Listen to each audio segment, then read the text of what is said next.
Have you ever received a blessing followed up by a challenge or a trial? This happened to me during the pandemic when I received an email notification saying that the IRS had processed a deposit into my bank account as one of those pandemic relief checks. And you may remember that every single one of those checks was a significant amount of money. So I'm talking to my wife and we're imagining how we're going to spend this money. We are praising God and we're thankful. She then opens up a letter from her insurance saying that her most recent checkup wasn't covered and we were going to get a bill for $11,000. To say that this was surprising was an understatement.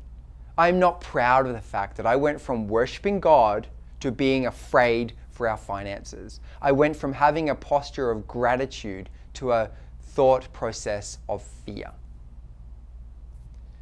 And just so that we're clear, the insurance company ended up covering that medical bill. The whole thing was a complete distraction. Now, it took 3 months for them to wipe it out. It wasn't an instant thing, but the net result was that I got drawn away from God. The title of today's Daily Dose is Don't Allow Your Gratitude to be Stolen. Don't allow your gratitude to be stolen. Don't allow your praise of God to be turned off because you receive a letter from an insurance company.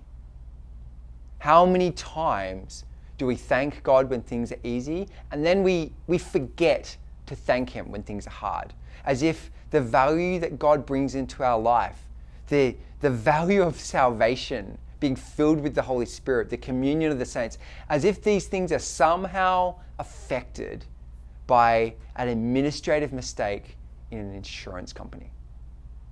Don't allow your gratitude to be stolen.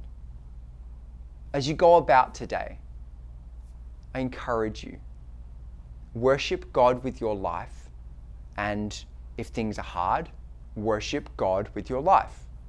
Be grateful to God for the things that He's done for you. And if the devil tries to do some things for you as well, be grateful to God for the things that He's done for you. Don't allow the challenges that we face to remove us from the mission that we've been called to. As you go about your day, don't allow your gratitude to be stolen.